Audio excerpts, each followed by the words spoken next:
బడ్జెట్లో పెట్టిండ్రు బడ్జెట్ 26,000 కోట్లే అన్నారు. మరి ఏడవైంద్ర నాయన 49,000 కోట్లు 26,000 కోట్లు ఎట్లయింది అంటే చెప్పేదానికి ఎవరు రెడీగా లేరు. ఆ 26,000 కోట్లలో కూడా ఈరోజు అరాచకం ఏంటంటే ఇప్పటి వరకు రైతుల ఖాతాల్లో పడ్డది 12-13,000 కోట్లు దాటలేదు. ఏ ఊళ్ళో కూడా 30-35% కంటే ఎక్కువ రుణమాఫీ కాలేదు. ఇది వాస్తవమా? ఎక్కడ కాలే, కొడంగల్లో కాలే, కొండారెడ్డిపల్లిలో కాలే, ఏ ఊళ్ళో కాలే తెలంగాణలో. కానీ సిగ్గు లేకుండా రాహుల్ గాంధీ నుంచి మొదలు పెడితే కింద ఉండే గల్లీలో ఉండే కాంగ్రెస్ కార్యకర్త దాకా అయిపోయింది మొత్తం చేసేసినాం, ఇంకేం లేదు చేయనికే. నేను అడుగుతున్నా, ఒక్కరోజు ఇవ్వాలని అధికారం ఉంది కాబట్టి, నేను టీవీలు చూపెడుతున్నాయి కాబట్టి, నువ్వు మొరుగుడు పేపర్లు రాస్తుండ్రు కాబట్టి ఏది పడితే అది మాట్లాడుతున్నావు.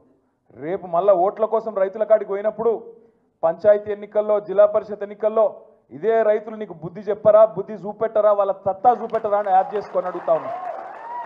ఎన్ని రోజులు అబద్ధాలతో గడుపుతావు? నువ్వే కదా చెప్పినావు. ఏమన్నావు నువ్వు అన్నాడు? కేసీఆర్ 10,000 ఇస్తున్నాడు బిచ్చమేసినట్టు, నేను 15,000 వేస్తా అన్నాడు. ఇప్పుడు ఆ 10,000 వేస్తుండా కనీసం? వానాకాలం రైతు బంధు ఎగ్గొట్టినాడు ఎవడు? రేవంత్ రెడ్డినా? అందుకే అన్న వస్త్రం కోసం వస్తే ఉన్న వస్త్రం పోయిందంటారు. అట్లా అయింది ఇవాళ తెలంగాణ రైతాంగం పరిస్థితి. బాధపడుతున్నారు. కొడంగల్లో కూడా రేవంత్ రెడ్డి కోటేసిన ప్రతి రైతన్న బాధపడుతున్నాడు. రాష్ట్రంలో ప్రతి రైతు బిడ్డ అయ్యో బంగారం అసొంటి కేసీఆర్ ప్రభుత్వాన్ని పోగొట్టుకొని వీళ్ళని తెచ్చుకున్నాం, పాలిచ్చే బర్రెని ఇడిచిపెట్టుకొని తన్నే దున్నపోతుంది తెచ్చుకున్నాం అని చెప్పి వాళ్ళందరూ బాధపడతా ఉన్నారు. ఇది వాస్తవం. రాష్ట్రంలో ప్రతి రైతు బాధపడుతున్నాడు. ఒక్కరు నువ్వు నేనని కాదు, రాష్ట్రంలో ప్రతి ఒక్కరు బాధపడుతున్నారు.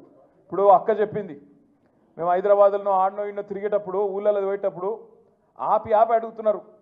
మొన్న నేను గిడ అసెంబ్లీకి నుంచి వస్తున్నా, ఇంటికి ఆఫీస్కి వస్తున్నా, ఆడ సిగ్నల్ పడ్డది, ఆగితే పక్కకు ఒక ఆటో వచ్చింది. ఆటో వస్తే ఆయన హలో అన్నా అని చెప్పి నమస్తే అన్నాడు, అద్దం దించు అన్నాడు. దించగానే సాబ్ మేరా నామ్ మహమూదే అన్నాడు. कैसे हो भाई अन्ना? क्या हालत है साहब? बर्बाद हो गया सब कुछ। कहीं को क्या हो गया अन्ना? अरे इन्हों आके पूरा बर्बाद कर दिए साहब। अन्ना का फिर क्या करना అంటే कुछ करो ना साहब అన్నాడు. क्या करना? एक वोट का सजा 5 साल है ना भाई, क्या करना అన్నా. అంటే ఆయన ఏమన్నాడు ఎరికైనా, మహమూద్ कोई तरकीब नहीं है क्या साहब? ఏం ఉపాయం లేదా అంటుండు. ఇది ఒక మహమూద్ ముచ్చట కాదు, ఇది రాష్ట్రంలో అందరి మనసులకు ఇదే ఉంది. ఏమైనా ఉపాయం ఉన్నదా ఈ సన్నాస నాయకులు అవతలపడాలని?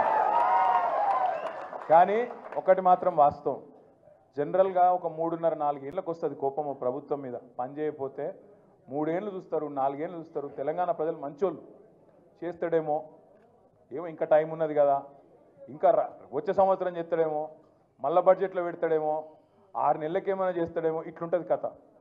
కానీ రేవంత్ రెడ్డి కాడికి వచ్చే వరకు మాత్రం సంవత్సరం లోపట్నే ఆ నీలి రంగు నక్క మొత్తం వర్షంలో తడిసింది, అసలు రంగు బయట పడ్డది.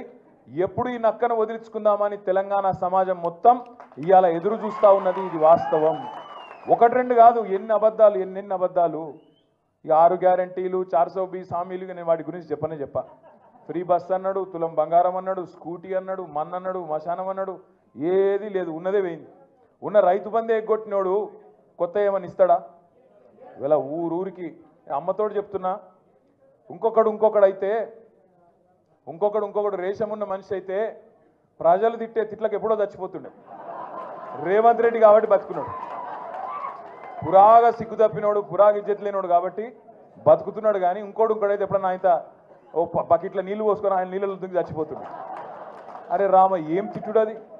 మేము కూడా విన్నాం, మస్తుగా విన్నాం. కానీ అవి ఏం తిట్లు నాయన? ఆడ మూసి ఒడ్డు పొంట పోయి ఇక్కడ గొట్టం వెట్టుడు ఆలస్యం, ఏడున్నాడు రమ్మను అని. అరే గంత కోపం ఏంద్రా పోయేట? మామూలు కోపం లేదు ఒక్కొక్కలకు.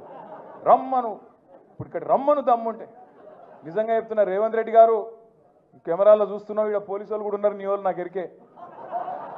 రేవంత్ రెడ్డి యాది పెట్టుకో, యాడికి పోయినా ఒక 500-600 మంది సెక్యూరిటీని పెట్టుకుని, లేకపోతే మాత్రం ఈ బలగొట్టేటట్టున్నారు ప్రజలు. ఎక్కడికి పోయినా